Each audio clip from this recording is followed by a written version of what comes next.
नमस्कार, जय श्री श्याम, राधे दे बेटा। आज फिर एक बार मैं आया हूं नए टॉपिक के साथ, प्रोसेस ऑफ अकाउंटिंग। लास्ट में जो मैंने बना रखा है what is accounting, definition of accounting सारा करवा रखा है। तो नया टॉपिक है प्रोसेस ऑफ अकाउंटिंग। मैंने बता रखा था प्रोसेस क्या होता है, यानी किस स्टेप में, किस चैन में आपका अकाउंटिंग चलेगा, किस प्रोसीजर के साथ हम अकाउंटिंग को फॉलो करेंगे। तो भैया सबसे पहला काम है ट्रांजैक्शन। सबसे पहला काम ये होगा अकाउंटिंग का कि वो जो ट्रांजैक्शंस का आइडेंटिफाई करेगा और उसको मेजरमेंट करेगा, यानी जो फाइनेंशियल ट्रांजैक्शंस होंगे उनका आइडेंटिफिकेशंस करेगा। सबसे पहला काम ये हो गया। देन जो मैंने ट्रांजैक्शंस को आइडेंटिफाई किया है उसके बाद उसको क्या करना है भैया, रिकॉर्ड करना है। और रिकॉर्ड कहां कहां करेंगे, रिकॉर्ड हम करते हैं बेटा सबसे पहले जो प्राइमरी बुक होती है, बुक ऑफ अकाउंट है, वो है जर्नल। कहां रिकॉर्ड करेंगे हम, जर्नल में रिकॉर्ड करते हैं। सारी की सारी चीजें हम रिकॉर्ड करेंगे जर्नल में। इसके अलावा हमारे पास 8 सब्सिडरी बुक्स होती है। देखो पहले के जमाने में तो ये थोड़ा टफ काम था, तो अलग अलग बुक बनाई जाती थी, अलग अलग किताबें बनाई जाती थी, कॉपियां बनाई, रजिस्टर बनाया जाता था। अब तो भैया सॉफ्टवेयर का खेल है, एक बार एंट्री करो अपने आप सब कुछ सेट। पर अभी पहले क्या था, सबसे पहला जो मैं रिकॉर्ड करूंगा, जो प्राइमरी बुक ऑफ अकाउंट है, वहां होगा जर्नल में रिकॉर्ड। उसके अलावा मैंने बोला 8 सब्सिडरी बुक्स है। मान लेते हैं बेटा मैंने क्या किया कि एक रजिस्टर मैंने ये बनाया, मान लेते हैं एक रजिस्टर मैंने बना दिया, किसका, ये जर्नल का हो गया। इसके अलावा मैंने क्या करे हैं, मैंने 8 और सब्सिडरी बुक्स बनाई है। इसके अंदर क्या कर रहा हूं मैं, हर एक सब्सिडरी बुक्स का नाम दे दिया। पहले सब्सिडरी बुक का नाम क्या दे दिया, कैश बुक। कैश बुक का काम क्या है, इसमें मैं उन्हीं ट्रांजैक्शंस को रिकॉर्ड कर रहा हूं। किसको रिकॉर्ड कर रहा हूं, मैं इसमें उन ट्रांजैक्शंस को रिकॉर्ड करूंगा जो कैश में हुए हो, यानी जो कैश में खरीदा गया हो, यानी अपने पास कैश आया हो या कैश गया हो, उन्हीं ट्रांजैक्शंस को हम इसके अंदर रिकॉर्ड करेंगे जो कैश के रूप में हो। ओके ना। उसके बाद दूसरा हमारे पास है, मान लिया मैंने कह दिया बेटा कि अब मैं क्या करता हूं, एक और बुक बना लेता हूं, प्रोजेक्ट किसका बेटा, परचेज बुक का। अब जो परचेज बुक है, परचेज बुक केवल उन्हीं चीजों को रिकॉर्ड करेगा। देखो मैंने क्या किया है, अलग अलग बुक ले रहा हूं ना, यानी मैं अलग अलग बुक नहीं ले रहा हूं, मैं अलग अलग बता रहा हूं कि अलग अलग बुक्स आपकी कैसे बनती है। यानी पहला क्या किया हमने, जनरल कर लिया, देन मैंने 8 सब्सिडरी बुक साथ में और रख रखी है। परचेज बुक में क्या होगा, परचेज बुक में बेटा ये है, परचेज बुक के अंदर हम केवल और केवल जो गुड्स, यानी जो माल मैंने उधार में खरीदा है, उन्हीं चीजों को रिकॉर्ड करेंगे। यानी जो मैं उधार में खरीद के लाया हूं माल, उसको ही रिकॉर्ड करेंगे। यानी जो गुड्स मैंने क्या किया है, उधार में खरीदा है। गुड्स का मतलब होता है बेटा माल, माल समझते हो ना, तो समझते रहो। गुड्स यानी कि कोई भी ऐसी चीज जो मैं रीसेल करने के लिए लेके आया हूं, उनको बोलते हैं गुड्स यानी कि माल। यानी जो मैंने उधार में खरीदा है उसको मैं रिकॉर्ड करूंगा परचेज बुक। अगर उधार खरीदा हुआ माल वापस किया है तो परचेज रिटर्न बुक। अब इसके बारे में डीप पढ़ोगे, आगे चैप्टर्स है, पूरे चैप्टर एक ऊपर चैप्टर दिया गया है, तो काफी डीप पढ़ोगे। अभी तो खाली जान लो क्या क्या है ये।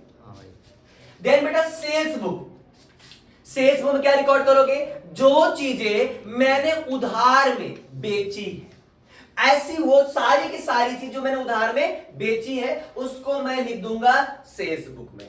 और जो उधार बिका हुआ माल मेरे पास वापस आ गया है, नोट कर दूंगा सेल्स रिटर्न बुक में। फिर बिल्स रिसीवेबल और बिल्स पेबल बुक में भी आप रिकॉर्ड करोगे। रिसीवेबल्स क्या होता है, बिल्स रिसीवेबल क्या होता है, अगर आपका कोई कस्टमर है, मान लो मेरा कस्टमर प्रदीप है, प्रदीप ने बोला भैया मैं पेमेंट अभी आपको 3 महीने बाद देता हूं, तो मैंने कहा भाई ऐसे कैसे मान लो, तो प्रदीप ने कहा मैं आपको एक नोट लिख के दे दूं, प्रॉमिसिंग नोट करता हूं कि भैया मैं 3 महीने बाद, मैं प्रदीप आपसे इतने रुपए का माल खरीदा है, मैं 3 महीने बाद आपका पेमेंट कर दूंगा। एक बिल लिख के दे दिया, तो मैं क्या करूंगा, उसको एक्सेप्ट कर दूंगा, एक उनके पास एक मेरे पास। तो ये बिल रिसीव, जो पैसा मुझे रिसीव्ड होने वाला किसके बदले, इस बिल के बदले, तो उसको मैं नोट करूंगा कहां पे, बिल्स रिसीवेबल बुक में। और जो मुझे पे करना है वो बिल्स पेबल वाले बुक में। और जो कहीं नहीं आया इनमें से, जो इनमें से कहीं नहीं आया तो कहां रिकॉर्ड होगा, जर्नल प्रॉपर। तो बोलो भैया ऐसी कौन सी जो नहीं आया, मैंने कहा decrease in value of assets, depreciations, यानी एसेट्स की वैल्यू में कमी हुई, ना तो खरीदा ना तो बेचा, क्या हुआ है, उसकी वैल्यू कम हो रही, तो ऐसे ट्रांजैक्शंस को हम रिकॉर्ड कर देंगे जर्नल प्रॉपर में। तो ये क्या था, पहला जो प्रोसेस था ट्रांजेक्शंस को आइडेंटिफाई करना, देन उनको रिकॉर्ड करना। रिकॉर्ड कहां करोगे? जर्नल में। और उसके अलावा 8 सब्सिडरी बुक्स है, 8 सहायक पुस्तकों में रिकॉर्ड करोगे। देन क्या किया जाएगा? क्लासिफिकेशंस किया जाएगा। और क्लासिफाई कहां करो बेटा? लेजर में। लेजर में हम क्या करते हैं? क्लासिफाई करते हैं। लेजर मतलब बही खाता, यानी एक जैसे नेचर वाली चीज को हम इकट्ठा रिकॉर्ड कर देते हैं। जैसे मैंने बताया कि अगर मान लेते हैं आशीष का, अगर मुझे आशीष से जुड़ी चीजें हैं तो मैं सारा का सारा जो बनाऊंगा उसके अंदर वो आशीष से जुड़ी हुई चीजों को रिकॉर्ड करूंगा। ठीक है ना? प्रदीप का बुक है तो प्रदीप से जुड़ी चीजों को रिकॉर्ड, एक जैसे नेचर और ट्रांजेक्शन को हमने एक जगह लिख दिया, एक जगह रिकॉर्ड कर दिया, यानी क्लासिफिकेशंस कहलाता है। देन क्या होगा बेटा? समराइज, यानी उसको समरी क्रिएट किया जाएगा। कहां करते हैं हम लोग? ट्रायल बैलेंस में। ट्रायल बैलेंस के बाद क्या होगा? हम बनाते हैं ट्रेडिंग अकाउंट्स। ट्रेडिंग में हम पता लगाते हैं हमारे को कितना ग्रॉस प्रॉफिट हुआ, कितना ग्रॉस लॉस हुआ है। उसके बाद बनाते हैं प्रॉफिट एंड लॉस अकाउंट। हमारे प्रॉफिट कितने हैं, कितना हमारा लॉस है, कितने हमारे इनकम है, कितने हमारे एक्सपेंसेस हैं। और लास्ट बनाते हैं बैलेंस शीट। बैलेंस शीट में क्या होता है? हम अपने फाइनेंशियल पोजीशंस का पता लगाते हैं, जिसके अंदर कितना हमारे पास एसेट्स है और कितनी हमारे पास लायबिलिटीज है। और देन क्या होता है? डाटा को जो भी हमने यहाँ रिकॉर्ड किया उसको एनालाइज किया जाता है, उसको हम इंटरप्रेटिंग करते हैं, बताते हैं सबको, किसको? फिर लास्ट में क्या करते हैं? हम कम्युनिकेट करते हैं, किसको? यूजर्स को। अपने यूजर्स को बताते हैं कि अकाउंटिंग में हमें कितना प्रॉफिट, कितना लॉस, सारी डिटेल्स उनको हम देते हैं। यानी जब प्रोसेस ऑफ अकाउंटिंग की बात करी गई तो ट्रांजेक्शंस आया, देन रिकॉर्ड किया, रिकॉर्ड के बाद क्लासिफाई, देन क्या है? समराइज, उसके बाद क्या है? Analysis, interpreting and communicating. तो मैंने बताया था बेटा अगर आपको डेफिनेशन अच्छे से याद है तो ये सारा प्रोसेस याद हो जाएगा। क्यों? मैंने क्या लिखवाया था अभी थोड़ी देर पहले लास्ट वीडियो में? क्या करवाया? What is accounting. तो आपने कहा accounting is a process of identifying, तो यानी आइडेंटिफाइंग किसका? ट्रांजेक्शंस का। मेजरिंग, फिर क्या है बेटा? रिकॉर्डिंग।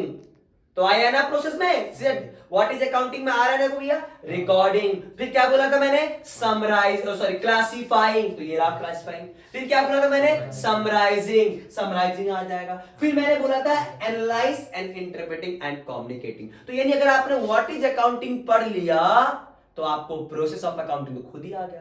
तो यानी कहने का मतलब क्या बेटा? कि आप उसको अच्छे से definition of account, defined accounting की डेफिनेशंस और what is accounting, in accounting क्या है, अगर अच्छे से याद कर ले तो, लर्न कर ले तो आपके लिए प्रोसेस, बाकी के जो टॉपिक्स है वो स्टेप चुटकी बजाते हो जाएंगे सॉल्व। अब नेक्स्ट वीडियोस में, मतलब हर वीडियो बेटा मैं क्या कर रहा हूं? कोशिश कर रहा हूं कि एक टॉपिक को डीप टू डीप अच्छे से एक्सप्लेन करूं कि अभी आप ना 10 से पढ़ के 11th में आए हो, तो ये बिल्कुल आपका क्या है? बेसिक्स है। यानी अभी आप अकाउंट की ABCD सीख रहे हो, तो ABCD को अच्छे से अगर एक्सप्लेन कर दिया जाए तो अगर आपको यहां से वर्ड बनाना आगे तो आगे रीडिंग करना तो आसान हो जाएगा।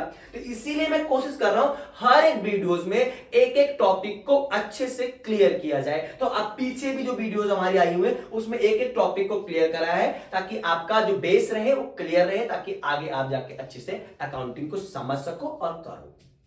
मिलते हैं नेक्स्ट वीडियो में, तब तक के लिए नमस्कार, जय श्री श्याम, राधे राधे।